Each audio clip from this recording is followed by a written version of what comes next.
Yemen का बादशाह है, उसने हुक्म जारी किया कि यमन वालों को कत्ल कर दिया जाए, इसलिए कि ये सब चंद बुजुर्गों को और शख्सियात को बुरा बोलते हैं, वाजिबुल कत्ल है और ये जो है वो राफजी हैं, जबकि उनका मकाम बहुत बुलंद है। जी कहा गया जी फला फला फला फला फला फला फला लोगों को ये बुरा बोलते हैं, उनका मकाम बहुत बुलंद है। दलील क्या है कि उनका मकाम बुलंद है? किसी ने कहा जी दलील, कहने लगे देखो फला बाग के अंदर जो दरख्त अनार का लगा हुआ है उसके अनार के ऊपर इनके नाम छपे हुए हैं, कुदरती तौर पर इनके नाम कंदा हुए हैं।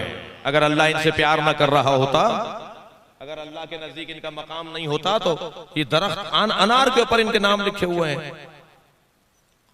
जी बुला लिया गया, मुहम्मदून सलासा, 3 मोहम्मद नामी हमारे मुज्तहिदीन उस वक्त में, बताओ जवाब दो। जाके देखा साहब अनार के ऊपर वाकई कुछ नाम लिखे हुए हैं, ये तो अल्लाह ने नाम लिख के भेज दिया अनारों पर, तुम इन्हें बुरा बोलते हो। इन्होंने कहा जी हमें 3 दिन चाहिए, हम 3 दिन के बाद आपको जवाब देंगे। 3 दिन इन्होंने रोजा रखा। मैं एक आरिफ की खिदमत में था, जब कोई बहुत बड़ी अजीम हाजत होती है तो उरफा का दस्तूर है कि वो रोजा रखकर दुआ मांगते हैं। मैंने एक बुजुर्ग से पूछा कि क्या फलसफा है कि रोजा रखकर दुआ मांगी जाती है? फरमाने लगे कि रोजा रखने से बदन में शुबहनाक ग़िज़ाएं ज़ाइल हो जाती हैं, तब दुआ कबूल होती है। सलवात पढ़ ले जरा मोहम्मद व आले मोहम्मद।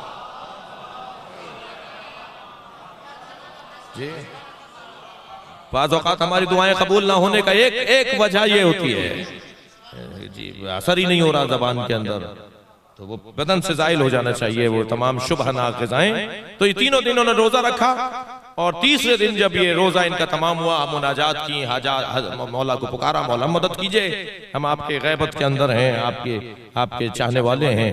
तो बहुत देर मुनाजात करते रहे, कोई रहनुमाई नहीं हुई, तो तीनों उठे के चलते हैं सहरा में, फिर इमाम से इस्तग़ाज़ा करते हैं कि सामने से एक मुसाफिर को आते हुए देखा जिसका हुलिया इन्हें बता रहा था कि तवील सफर से लौटने वाला है। तो उसने सवारी से उतर के इनसे पूछा कि तुम परेशान लगते हो? कहा हमारी परेशानी है, मगर हम उसी से जाके पूछना चाहते हैं जो हमारी परेशानी दूर करेगा। कहने लगे जी मुझसे बयान करो। क्या नहीं आपसे बयान हम क्या करेंगे? क्या नहीं बयान करने में कोई बात नहीं है और कोई ऐब नहीं है। और जब बयान किया गया तो उन्होंने कहा जाकर उनसे कह दो कि ये सारा जो दिखाया बताया गया है ये धोखा और फरेब है। और ये धोखा और फरेब इस तरह से है कि इस बादशाह का फलां वजीर है, उसके घर में फलां संदूक है और संदूक में सांचे रखे हुए हैं। जब ये फल छोटा होता है तो उस पर ये सांचा चढ़ा देते हैं, जब उस पर नक्श आ जाता है नामों का तो सांचा उतार देते हैं। अब जब फल बड़ा होता है तो उन्हीं नामों के साथ बड़ा होता है, वो नाम इसी तरह बड़े होते चले जाते हैं।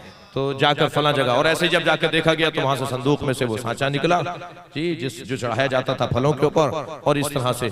तो जब वो बता के जाने लगे तो उन्होंने कहा कि जी आप कौन हैं? कहने लगे मैं वही हूं जिन्हें तुम 3 दिन से पुकार रहे हो। तो मोहम्मदून सलासा ने आगे बढ़कर कहा कि आप तीसरे दिन आकर हमें क्यों बता रहे हैं? हम तो 3 दिन से आपको पुकार रहे थे। कहने लगे तुमने 3 दिन की मोहलत क्यों मांगी थी?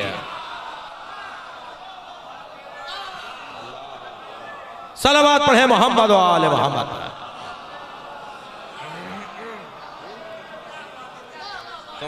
तुमने अगर कहा होता कि 1 दिन चाहिए, हमें 1 लम्हा चाहिए, तुम्हारा खुद ईमान 3 दिन का था।